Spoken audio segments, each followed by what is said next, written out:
साथीहरु welcome back to my YouTube channel. फेरि पनि म एउटा नयाँ भिडियो लिएर आइसकेको छु। आज चाहिँ म मेरो घरमा भएको फुलहरु फुलिरहेको फुलहरु देखाउँदै छु। मिनी जेड, त्यसपछि छ यो जेड प्लान्ट, लकी प्लान्ट पनि भनिन्छ। अनि यो इम्पेसेन्स को लोकल वाला भेराइटी हो सायद। त्यसपछि छ यो जेरानियमको यो कलरको भर्खर रोपेको एउटा मात्रै फुलेछ। अनि छ यो, यसको नाम चाहिँ बिर्सेँ मैले। अनि यो यस्तो सुकेको पातहरु चाहिँ फुलहरु पातहरु चाहिँ यसरी टिपेर फाल्दिनु पर्छ। अनि पलाएर राम्रोसँग फुल्छ। त्यही भएर यो चाहिँ सबै फाल्दिनु पर्छ।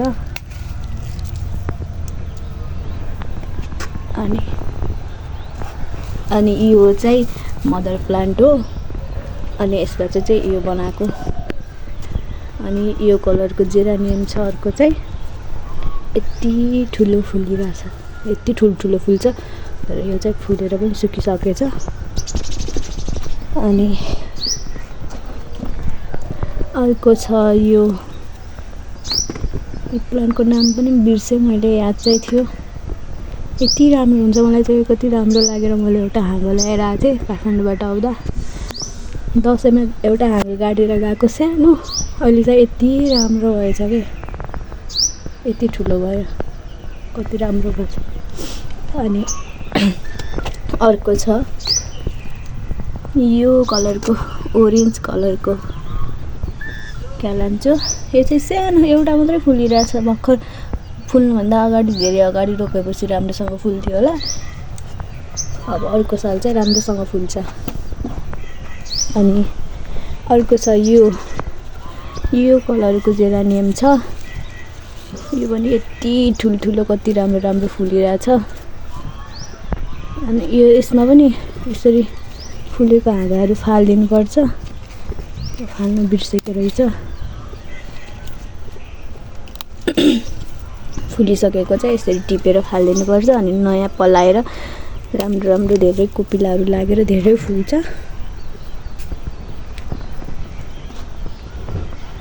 अनि अर्को छ यो, मैले यो मिनी जेडको चाहिँ बोनसाई बनाउनको लागि बनाएको। यसरी भर्खर पलाउँदैछ।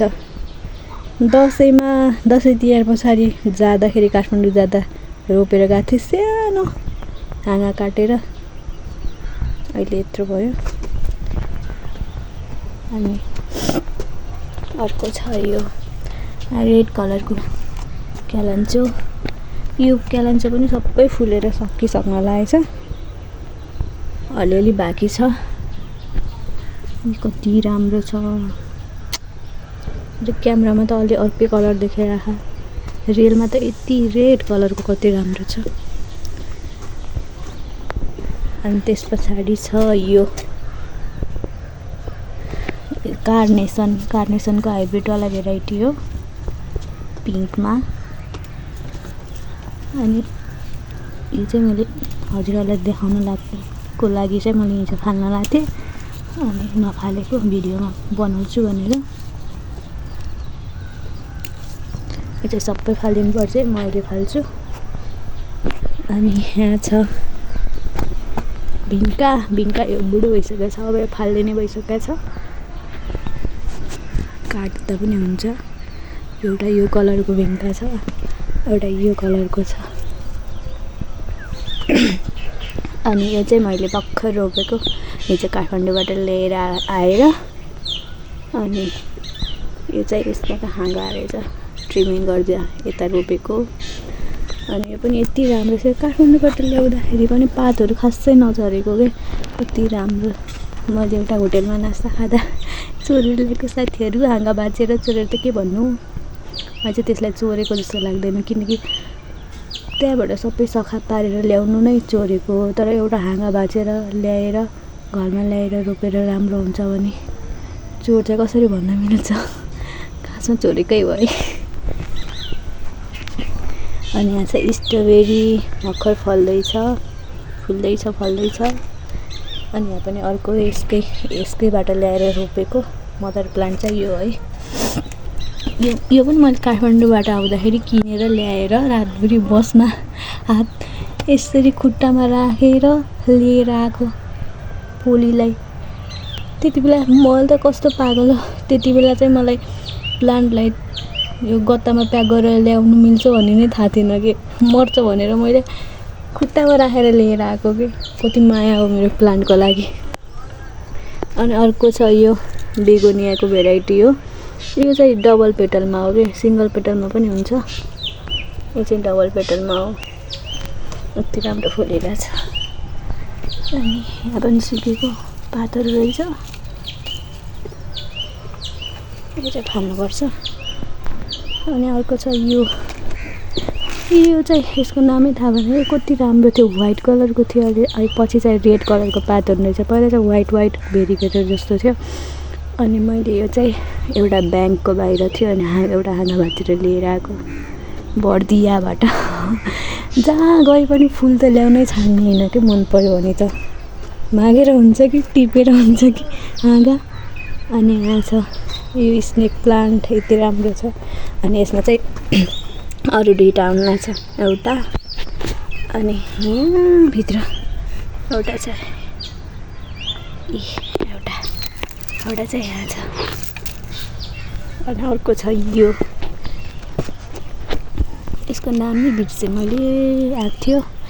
अनि कति राम्रो छ। अनि यो चाहिँ घाममा राखेर पातहरू यस्तो भएको छ। अब यसलाई चाहिँ चार्दिनु पर्ने भएको छ। अनि यो पनि कस्तो राम्रो पिङ्क कलरको रोज हो। एउटा गुब्ला त लाँदैछ, फुलेर सुकिसकेछ। अब चाहिँ म आएको देखाउँछु लालुपाते। यो दसैँमा यति राम्रो फुलिरहेको थियो, यति राम्रो। दसैँ पछाडि यति राम्रो झपक्कै पुरै यहाँदेखि यहाँसम्म भएको थियो। कति राम्रो भएको थियो। अहिले यो पातहरू खसेर सबै यस्तो भयो, फुलेर पनि खसेर। तर अहिलेसम्म बस्दो रहेछ क्या। म त अचम्म पऱ्यो। दसैँ कति महिना भयो के।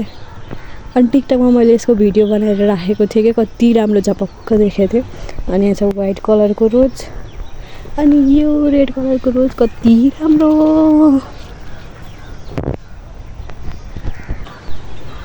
यो फुल छ चाहिँ यस्तो कलरको, येल्लो कलरको पनि छ। यो खासै अहिले चाहिँ राम्रो लागेन, फुलेर सुकिसकेर यस्तो बिउहरू बनिसकेछ। यति नै हो। अहिले चाहिँ फुलहरू खासै छैन। अरू चाहिँ हाइबिस्कसहरू छ, त्यो चाहिँ अहिले देखाइनँ मैले। यो पनि कति राम्रो छ न त। तर फुलेर यस्तो बिउहरू बनिसकेको छ। यति नै हो साथीहरू। फेरि पनि मेरो भिडियोहरू लास्टसम्म हेरिदिनु भएकोमा धन्यवाद छ सबैलाई। Thank you so much. अरू भिडियोहरू पनि हेर्दै गर्नु होला। By by guys.